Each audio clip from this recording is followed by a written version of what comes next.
Hoy vamos a hablar de un tema que para muchos deportistas es un quebradero de cabeza y es el hecho de saber cuánto peso tienen que mover dentro del gimnasio. Para mucha gente, el hecho de saber cuántos kilos tienen que meter en una sentadilla, en un peso muerto, en una máquina, en unas zancadas, en un press banca o en un jalón al pecho, es algo muy determinante. Y yo desde el sector del entrenamiento a nivel profesional, como preparador físico, lo entiendo porque para alguien que no sabe, el peso es una variable muy importante. De hecho lo es una variable súper importante, como vamos a decir en este vídeo. Pero tienes que entender que no es la única variable que tienes que tener en cuenta dentro de tu entrenamiento. Hay un conjunto de variables que tienes que entender y que tienes que saber interpretar y con las que tienes que saber jugar para poder progresar tanto a medio como a largo plazo. Y créeme que el peso es muy importante, pero no es la más importante, seguramente. Mucha gente piensa que va a mejorar su salto vertical por meter más kilos en sentadilla, lo cual hasta cierto punto, sinceramente, va a ser cierto, pero no hay una relación directa que vaya a ser eh, siempre cierta en el sentido de que siempre que sigas metiendo kilos a la barra vas a seguir ganando salto vertical. No va a ir por ahí el tema. Hay muchas otras cosas que tener en cuenta para poder ganar salto vertical, para poder ganar velocidad y para poder tener un mejor rendimiento atlético. ¿Que te va a ayudar a tener una buena base de fuerza? Sí, eso ya te lo garantizo desde ahora. ¿Deberías perseguir mejorar tus marcas en el gimnasio si estás empezando? Sí, por supuesto.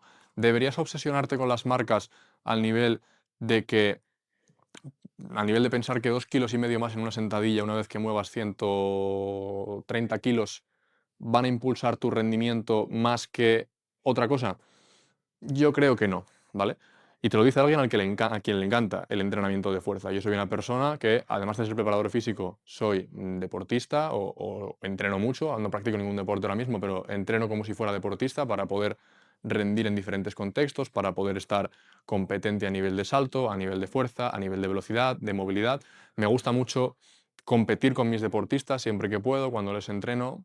Alguna vez que otra a mí me gusta meterme en los entrenamientos con ellos y competir con ellos para realmente desafiarme y sentirme deportista. Entonces, bueno, créeme que sé de lo que hablo cuando digo que perseguir más marcas o mejores marcas en el gimnasio no te va a llevar directamente a tener un mejor rendimiento deportivo por sí solo. Evidentemente que es muy beneficioso y que es muy importante ir subiendo en los pesos que mueves. Pero pongámonos en el ejemplo de que yo, en sentadilla, pongámonos en el ejemplo, que es mentira, pero por simplificarlo, de que muevo 100 kilos en sentadilla, ¿sí?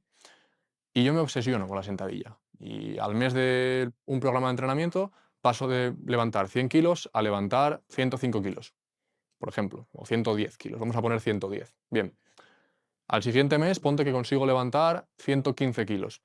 Y para mí el peso es una variable importantísima. Todo lo que hago va orientado a ir mejorando los kilos que meto en la sentadilla porque interpreto que si sigue subiendo el peso de la sentadilla va a seguir mejorando mi rendimiento deportivo porque me han dicho que maximizar mi fuerza va a maximizar mi rendimiento deportivo.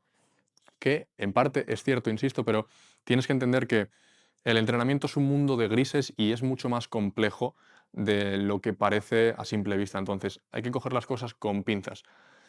Insisto, si para pasar de 115 kilos a 120 yo tengo que modificar mucho la técnica de mi sentadilla, porque, claro, el objetivo sigue siendo mover el máximo peso posible y hemos desvirtuado otras variables como estandarizar la técnica para que el estímulo vaya a la musculatura a la que queremos que vaya. Entonces, a lo mejor yo empiezo a hacer la sentadilla con el tronco mucho más horizontal durante la bajada y se acaba pareciendo más a una bisagra de cadera o a un peso muerto que a la sentadilla que a lo mejor queríamos en un principio para estimular mucho el trabajo en la cadena anterior y en los cuádriceps, ¿no?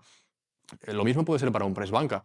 Si tú te obsesionas con meter más kilos en un press banca por el simple hecho de meterlos, puede que empieces a desvirtuar la técnica. Y es muy importante, siempre que se pueda, estandarizar la técnica. Hay veces en las que está bien hacer una técnica incorrecta. Sí, no hay ningún problema con que de vez en cuando trampees un poco ciertas repeticiones, siempre y cuando sepas cuándo hacerlo y por qué lo estás haciendo. No lo recomiendo para gente que no esté de entrenar y para gente que no entienda muy bien de entrenamiento y de cómo funciona su cuerpo, pero sí que hay veces en las que trampear una repe puede tener sentido. Ahora bien, si trampeas todas las repes por el hecho de meter más kilos en la barra, pongámonos que a lo mejor eres mi deportista, ¿vale? Y yo soy tu entrenador. Y te programo press de banca para maximizar tu desarrollo de la fuerza en un empuje horizontal y porque quiero que desarrollemos cierta masa muscular en el pectoral, ¿vale? Pongámonos en el supuesto de que tú te encabezonas con meter más kilos en la barra y que a lo mejor, pues mira, estás metiendo ahora mismo 80 kilos en press banca y quieres pasar a 85, ¿vale? Pero hay formas de progresar en los kilos. Si para progresar, en vez de hacer un press de banca normal, como lo estábamos haciendo, empiezas a arquear muchísimo la espalda y dejas de tocar la barra del pecho y cambias dos o tres cosas más, el ejercicio ha cambiado por completo y ya no estás estimulando lo que yo como entrenador quería estimular en un principio, que era el máximo desarrollo de la masa muscular posible del pectoral, ¿vale? Entonces, es un tema complejo. El peso que tienes que mover es el máximo peso que tú puedas mover de una forma cómoda y de forma estandarizada para un objetivo concreto y no moverlo por moverlo. ¿Que está muy bien mover pesos altos? Sí, evidentemente, pero no a cualquier coste, no por el hecho de moverlos. Simplemente tienes que saber, siempre que entrenes en el gimnasio, por qué estás utilizando una herramienta. Un ejercicio, el peso muerto, el press banca, las dominadas, un jalón al pecho, todo eso son herramientas. Y tienes que entender muy bien qué te está ofreciendo cada herramienta, por qué estás integrando cada ejercicio en esa programación de entrenamiento y qué vas a obtener a cambio de hacerlos.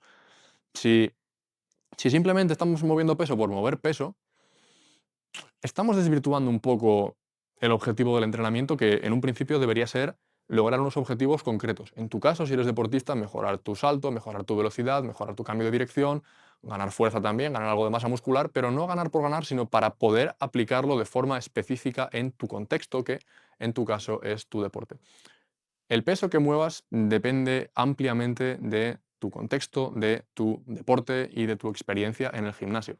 Tú no tienes que mover el mismo peso jugando a fútbol en sentadilla que jugando a fútbol americano, ¿vale? Porque las demandas del propio deporte son muy diferentes, la morfología de ambos deportes es muy diferente y vas a tener que entrenar de forma diferente. Entonces, a un atleta de fútbol americano o de rugby, probablemente sí que le apriete un poco más para mejorar sus marcas a nivel de gimnasio, porque la fuerza absoluta y es muy importante. A un futbolista, a lo mejor no tanto, porque la fuerza absoluta no es tan importante en ese deporte. No quiero decir que no lo sea, pero no es tan importante, ¿vale? Entonces, este es un poco el punto que quería tocar en el vídeo de hoy, que entiendas que los kilos son una variable más dentro del entrenamiento y que no todo el entrenamiento tiene que girar en torno a mover más kilos. Soy muy consciente de que hay una parte de la audiencia que quizá no tenga que escuchar este mensaje y tenga que escuchar completamente el otro, porque hay mucha gente que ni siquiera entrena pesado. Ya haremos un vídeo sobre eso, pero para la gente que va al gimnasio y quiere mejorar su rendimiento a través simplemente de mover más peso y más peso y más peso y más peso, hago este vídeo hoy porque quiero transmitirte que no es la forma de hacerlo. No es, no es necesariamente malo lo que haces, está bien y la intención es muy buena, pero creo que podemos darle un enfoque de mayor eficiencia para poder trasladarlo mejor a lo que va a ser tu realidad deportiva. Poco más que decir, este ha sido el vídeo de hoy, espero que te haya gustado. Coméntame si estás de acuerdo conmigo, si no estás de acuerdo conmigo, si vas a empezar a aplicar esto o qué te gustaría ver por el canal y nos vemos en el siguiente.